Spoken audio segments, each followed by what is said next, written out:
Give LSU a lot of credit. They did a lot of things good. They pitched at a high level, they defended at a high level, and obviously they swung the bats at a real high level. So, and we didn't. So that was the reason why the outcome the way it was, and I tip my cap to them for a well-played game. Questions for Hunter?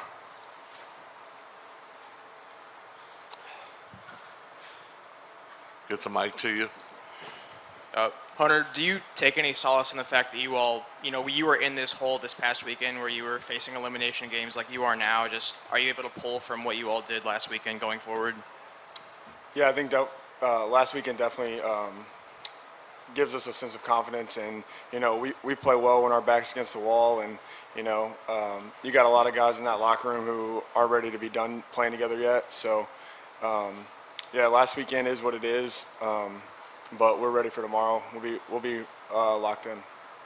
Right here in the front, Hunter.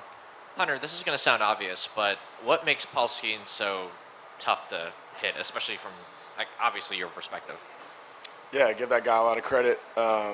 He goes up there, he competes with 3 pitches in the zone, and he comes right at you. He's just a really good competitor, and I think that's what makes him probably one of the best pitchers in the country is how competitive he is, and he's a big presence up there that wants to compete, and yeah, a lot of credit to Paul. He's a really good, man.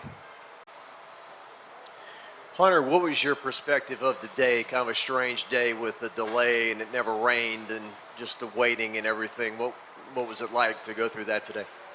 Yeah, today's the whole weather forecast stuff was crazy, but our mindset is whatever happens, good. If we'd have pushed it back till 2 in the morning, we're ready to go.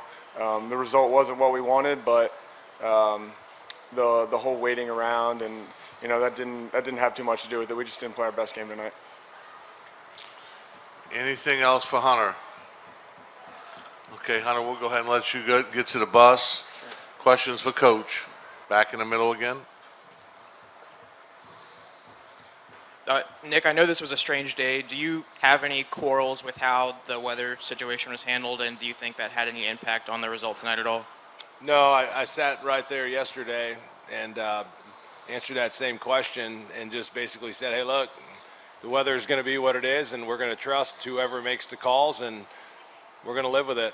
And we're not going to point any fingers or make any excuses. So that'll be my same answer to that. Back left, Coach. Nick, back here. Obviously, the message is clear to your guys tomorrow. Fight, keep your season alive. But what do you sense out of your team, especially after last weekend, knowing they're ready to stave off elimination? And what's it going to take tomorrow? Well, last time we were here, it was the same thing. Very similar outcome, very similar deal where we didn't play our best, and we came out the next day and played exceptionally well and had a chance to win on Sunday. So been there, done that. I told the team that just now. Hey, we've been in a very similar situation, not only last weekend, but the last time we were here. So obviously a lot at stake tomorrow, but we've been there. We've been here before. Right here in the front. Coach, you guys had some success against Paul the last time you guys were here. What sort of change do you think with Paul and what you guys were seeing at the plate today? There was 2 things. One, he was up to 102 miles an hour. And number 2, he threw more off-speed pitches than he did fastballs. Let that sink in. He threw the ball 102 miles an hour and threw more off-speed pitches than he did fastballs. So he made the adjustment and we didn't. Right here, to the right, front right. Coach, what did the NCAA people tell you when the game was changed at the beginning and then throughout the day? And what were your thoughts when it never rained?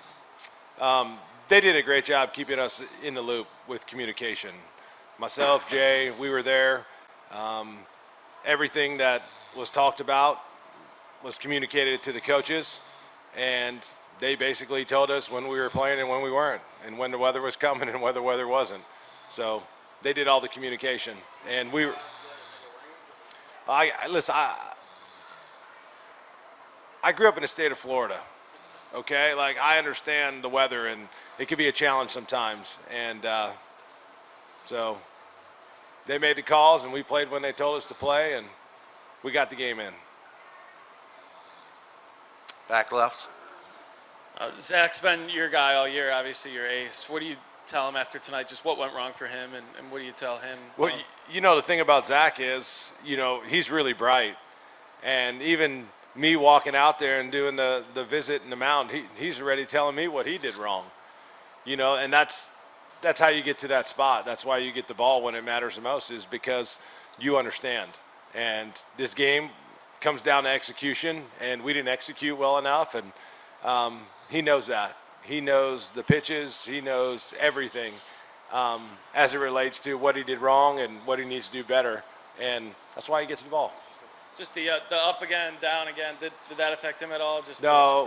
One thing we do in our program, we talk all the time about we will not whine, complain, or make excuses, and he won't do that. I won't do that, and you don't get to this spot by allowing your players and yourself to make excuses, and we don't do that. We're Kentucky Wildcats do not do that.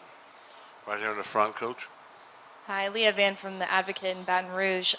Zach threw in the relief last time he faced LSU. What went into giving him the start today? What did you like about that matchup, and what kind of went wrong? Well, Zach's been starting for us, and he's been throwing the ball exceptionally well as anybody on our team. So that was an easy decision for us based on how well he's throwing and the role we've been using him coming into this weekend. Okay, Coach, I appreciate your cooperation. Thanks Yeah, thank very you. much.